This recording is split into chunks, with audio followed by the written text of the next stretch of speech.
Anderson, Bennett, Blake, Chapman, Cook, Davey, Ellingworth, Griffiths, Hall, Jones, Kilpatrick, Lawson, Mills, Nelson. These are the names, some of the men that died, that came from Box Hill. Their memorial is not 1 kilometer from this building. As you can see, Box Hill Police Station.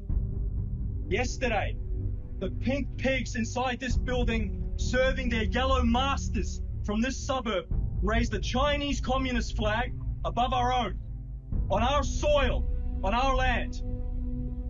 They do so and continue to do so. They build their buildings and their skyscrapers over us. They buy up our property. They colonize us softly. And we stand there and do nothing. 100,000 people at the MCG. 100,000 people caring about football while their country is slowly conquered.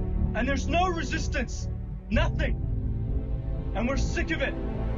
The time will come where justice will be brought to these cowards and traitors in these buildings, these bureaucrats that rule over us, that destroy our nation and sell us out. I talk to old people all the time. I work with old guys in their 60s, still slaving away on work sites. And they tell me they've worked their whole lives for this country. And for what? So their children can be minorities in the suburbs that they built. The suburbs they built with their bare hands. And their children are minorities. And the politicians and the academics, they parade it around and they celebrate it. They celebrate us being outnumbered in our suburbs. They call it diversity and multiculturalism. And it's a good thing that there's less of us. Our destruction is in their interest. It's a good thing they raised the flag of a foreign regime on our soil, where our men fought and died for, in Kokoda and the Somme. And for what? So these cowards and these bureaucrats and the chief and the commanders of this unit can appraise these coward politicians that sit in the building opposite here, and in Canberra, and in the CBD. What did our men fight and die for? So these people that sit here with fucking smirks on their face, they think it's a joke. They think any resistance to what's happening in this country is a joke. They call us extreme. Extreme for what? Wanting to live in a country that our forefathers fought for and built. They tore mountains down and carved stone out of them and built this city. And for what? For it to be sold piece by piece to these foreign aliens who conquer our lands with a smile on their face. The people in this suburb, the Chinese here, are not the only problem. They're not the only ones doing it. They're just taking advantage of the situation. They call us Guaylo.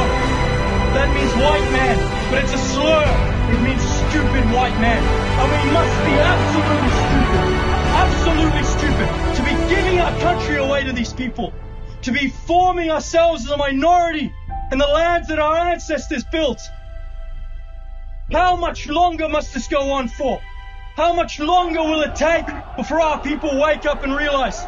How many men in the future will stand with us when times get tough and we're a minority because of these cowards and what they've done? Australia is worth fighting for.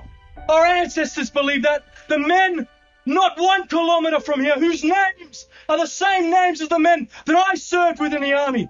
The same names of the men in this police station. The same names of the men that we went to high school with and that we worked for at job sites. It's the same names because they're our kin. They're our kith. They fought to the death. And for nothing if we don't win. Australia is worth fighting for. Australia is worth dying for. Australia marches on.